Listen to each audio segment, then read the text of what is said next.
MLA পিছত হবা এয়া সময় লৈ যাব তাৰ আগতে প্ৰত্যেকেই একো একজন মানুহ হোৱা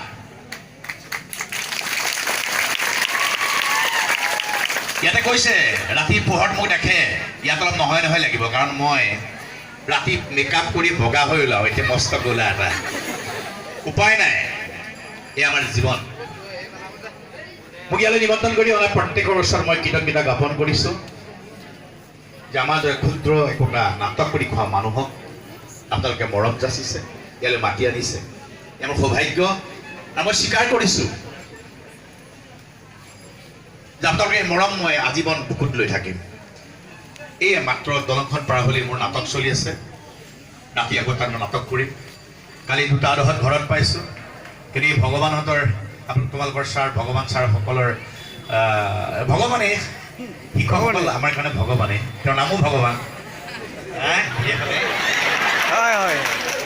মৰমীয়াল প্ৰত্যেকজন শিক্ষকৰ আদেশত মই ইয়ালৈ আহিছোঁ মই কথা কওঁ মোৰ অনুভৱেৰে কওঁ ইয়াত সাহিত্য কম থাকে মোৰ অনুভৱ বেছি থাকে কিন্তু মই এনেকুৱা স্কুললৈ এইকাৰণে আহোঁ মই কষ্ট কৰি আহিছোঁ কিন্তু দেই মই এইকাৰণে আহোঁ যে মই সৰুতে যেতিয়া মই স্কুলত পঢ়িছিলোঁ মই মোৰ কথা অকণমান ক'বলৈ যাম কোনোবাই আমনি পালে পিছত গম পাব মই কিয় ক'ব গৈছোঁ মই নিজৰ কথা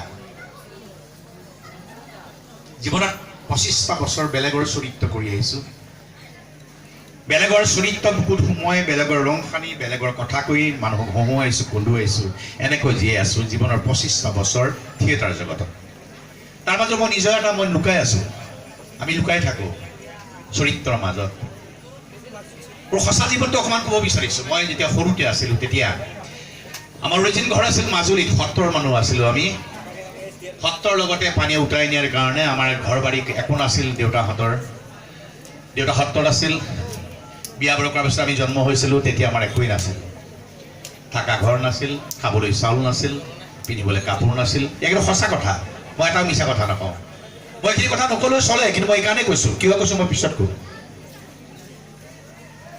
মই যেতিয়া পঢ়িছিলোঁ তেতিয়া মই লোকৰ কিতাপ পঢ়িছিলোঁ মোৰ ওচৰত এজনী বাইদেউ আছিল 8:30 বজাত তেওঁ গা ধুবলৈ যায় আৰু সেই সময়তে মই প্ৰায় আধা ঘণ্টা কিতাপ পঢ়িছিলোঁ মই তেনেকৈ খুব ভালকৈ পাছ কৰিছিলোঁ মই যেতিয়া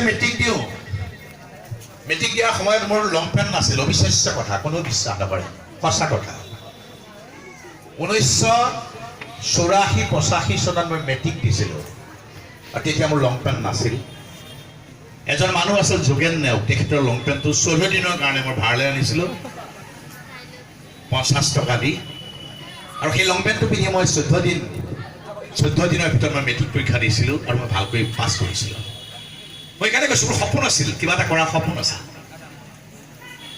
এই সপোন আছিল কাৰণে এতিয়া মই খাবলৈ পোৱা নাছিলোঁ এতিয়া মই লোকৰ কাপোৰ পিন্ধি মেট্ৰিক পাছ কৰিছিলোঁ তাৰ পাছতো কিন্তু মই জীয়াই আছোঁ মই নিজৰ ভৰিৰ ওপৰত জীয়াই আছোঁ মূৰ তুলি জীয়াই আছোঁ এইকাৰণেই কৈছোঁ এই কোনো বাধ্যবাধকতা কোনো অভাৱে মানুহৰ জীৱনৰ গতিপথ সলাব পাৰে কিন্তু লক্ষ্যত উপনীত হ'বই হয়তো কেইদিনমান দেৰি হ'ব পাৰে হয়নে নহয় তোমালোকৰ প্ৰত্যেককে সপোন দেখি পঠাইছে নিজৰ মা দেউতাই ইয়াত এনেকুৱা মানুহ হৈছে কোনোবাই নাথাকিব পাৰে কিন্তু কোনোবাই ৰিক্সা চলাই পুতেকক পঠাইছে কোনোবাই হাজিৰা কৰি পঠাইছে কোনোবাজনে শিক্ষক কৰি পঠাইছে কোনোবাজনে ৰিক্সা চলাই পঠাইছে কোনোবাজনে বেপাৰ কৰি পঠাইছে যে পুতেকক এইখন স্কুললৈ কিন্তু সকলোৱে সপোন দেখি পঠাইছে সেইখন আছে এটা সপোন মোৰ ল'ৰা ছোৱালী ডাঙৰ হ'ব ভালকৈ পঢ়িব আমাক চাব মানে সপোনবিলাক লৈ ইয়ালৈ আহিছে তোমালোক যে সপোনবিলাক বাস্তৱ হওক সপোন দেখা মানুহবিলাকক সন্মান কৰিব শিকিবা মা দেউতাই সপোন দেখে অঞ্চলে সপোন দেখে সকলোতকৈ বেছি সপোন দেখে যিসকলে পুৱা 9 বজাৰ পৰা 4 বজালৈকে অক্লান্ত পৰিশ্ৰম কৰি তোমালোক পঢ়াইছে শুনাইছে এই শিক্ষকসকল তেওঁলোকৰ সপোনটো সাংঘাতিক সপোন এটা তেওঁলোকে নিজক লৈ সপোন দেখে নিজৰ ঘৰক লৈ সপোন দেখে কিন্তু 9 বজাৰ লগে লগে নিজৰ সপোনবিলাক ঘৰত পেলাই থৈ ইয়াত আহি সামূহিক সপোন দেখে তোমালোকৰ সপোন দেখে হয় নহয় এই সপোনবিলাকক বাস্তৱ কৰাৰ চেষ্টা কৰিবা মই কৈছোঁ মোৰ কথাত সাহিত্য কম থাকে অনুভৱ বেছি থাকে মোৰ নজৰ অনুভৱেৰে কৈছোঁ মই এখন নাটক কৰিছোঁ দেউতা আজি সৌখিদিনা শিৱসাগৰ পৰা এজন চিনাকি মানুহ তেওঁৰ নাম ৰজনী খাৰঘৰীয়া নিজৰ পুতেক নিজৰ বোৱাৰীকৰ অত্যাচাৰত দুইজনে আত্মহত্যা কৰিছিল। এয়া ভাল কথা নেকি? এয়া ভাল কথা? কোনোবাই বিচাৰে আমাৰ মা দেউতাই আমাৰ কাৰণে আত্মহত্যা কৰক? কোনো দৰকাৰ নাই, কোনো দৰকাৰ নাই। এনেকুৱা মাক দেউতাকে নিজৰ পুতেকৰ কাৰণে আত্মহত্যা কৰিব। হাত দুখনটো আছে, ভৰি দুখনটো আছে, দোকানে খুজি খাব, ৰাস্তা বহি খুজি খাব, তথাপিতো কুলংগাৰ ল'ৰা ছোৱালীৰ কাৰণে আত্মহত্যা নকৰিব। মোৰ নাটকৰ ডাইলগ, কিন্তু সঁচা ডাইলগ।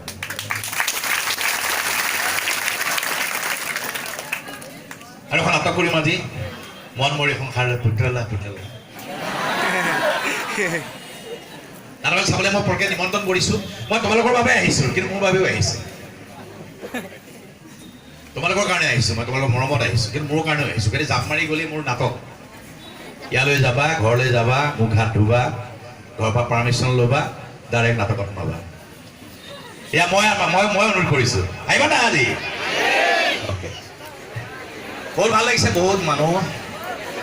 মই কৈছো কথা ক'ব ইমান নাজানো, এইখিনি কথা ক'লো। যদি তোমাক কিবা প্ৰশ্ন কৰা কৰিব পাৰা, টান টান প্ৰশ্ন নকৰিবা, ইংৰাজীতো নকৰিবা, অসমীয়াত কৰিবা। গতিকে এই জীৱন, মানুহৰ জীৱন, মোৰ জীৱনৰ কিছুমান কথা ক'লো। মই অভিজ্ঞতাৰে পুষ্ট, মোৰ বন্ধুসকলৰ অভিজ্ঞতাৰ পুষ্ট। মই মোৰ বন্ধুৰ পেন পিন্ধি মই ডাঙৰ হৈছো। মোৰ বন্ধুসকলক মই এটাই কওঁ, তহঁততকৈ মই এটা অভিজ্ঞতাৰে পুষ্ট। তহঁত কোনো লঘোণে থাকি পোৱা নাই, মই পাইছো। স্কুল যোৱাৰ সময়ত মায়ে গৰম পানী বনাই থৈ দিয়ে, তাত চাউল আনিবলৈ যায়। সঁচা কথা, কিন্তু ইয়াত এটা মিছা নাই। আৰু মই ৰৈ থাকো, উতলা নতলা হওঁতে মায়ে ভাত বাঢ়ি দিয়ে, মই খাই স্কুল যাওঁ। তেনেকৈ পঢ়িছে। কিন্তু আজিৰ দিনত তোমালোকক বহুত সুবিধা দিছে। দেউতাই কষ্ট কৰিছে, মূৰৰ ঘাম মাটিত পেলাইছে, শিক্ষকসকলে কষ্ট কৰিছে, দিনে ৰাতি পঢ়াইছে, তাৰ পাছতো কিন্তু হাৰি যোৱা নাই। তোমালোক হাৰিবা নেকি? কোনো কাৰণতে নাহাৰিবা, নিজৰ লক্ষ্যত উপনীত হোৱা। মই কৈছো আকৌ, মই ডাক্তৰ হ'বা, ইঞ্জিনিয়াৰ হ'বা, এক্টৰ হ'বা, এইটো পিছৰ কথা। তাৰ আগতে আমি মানুহ হ'ব লাগিব। মানুহ কি হ'ব লাগিব? মানুহ। গতিকে মানুহ হোৱাৰ আশাৰে মই ক'বলৈকে অকণমান শেষ কৰিছো। শ্ৰদ্ধাৰ শিক্ষাগুৰুসকল, আপোনালোকৰ চৰণে সেৱা জনাইছো। আপোনালোকে মোক নিমন্ত্ৰণ কৰি ইয়ালৈ আনিলে। দিনৰ পোহৰত আহিলো, আচল স্কিনৰ অৱস্থা দেখিলে ৰাতি আকৌ বগা হৈ যাওঁ। আকাশ পাতাল পাৰ্থক্যই আমাৰ জীৱন।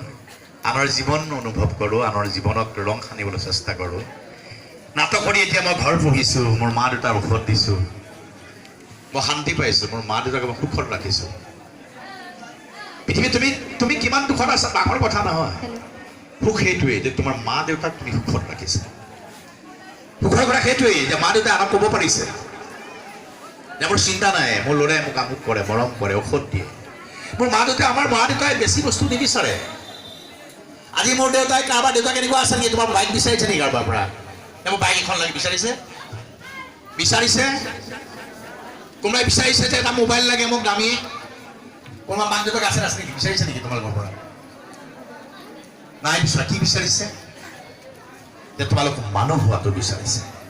তোমালোক মানুহ হোৱা। সন্মুখত বহুত সময় আছে, সময়বিলাক সুকলমে পাৰ কৰা, নিষ্ঠাৰে পাৰ কৰা, সততাৰে পাৰ কৰা।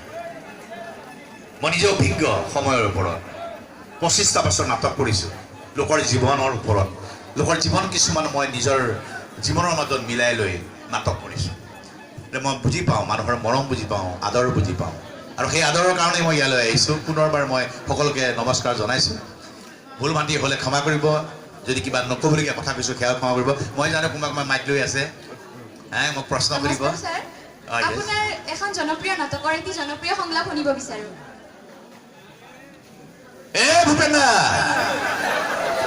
ভূপেন্দ্ৰ, মই তন্ময়, তোমাক ভাল পাওঁ ভূপেন্দ্ৰ, কিন্তু মই কেঞ্চাৰ ৰোগী। আজি মৰো, কাইলৈ মৰো, কিন্তু মই এটা আশাত জীয়াই আছো ভূপেন্দ্ৰ। তোমাৰ এবাৰ মাত শুনিম, ফোনত হ'লেও তোমাক মই এবাৰ মাত শুনিম, এবাৰ দেখা কৰিম। ভূপেন্দ্ৰ, তুমি আশা তো নাভাবিবা। অসমৰ মানুহে তোমাৰ পৰা একো নিবিচাৰে, কেৱল বিচাৰে গান, কণ্ঠ, সুৰ। ভূপেন্দ্ৰ, মই যাব ওলালো। এনেকৈ মোৰ দৰে হাজাৰ এজন অসমীয়াই তোমাক ভাল পায়।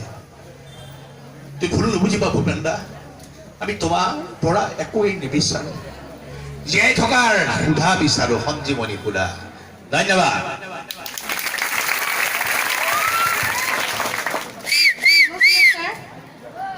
আপুনি এতিয়ালৈকে যিমান নাটক কৰিলে হয়। তাৰ ভিতৰত আটাইতকৈ ভাল লগা নাটক কোনখন?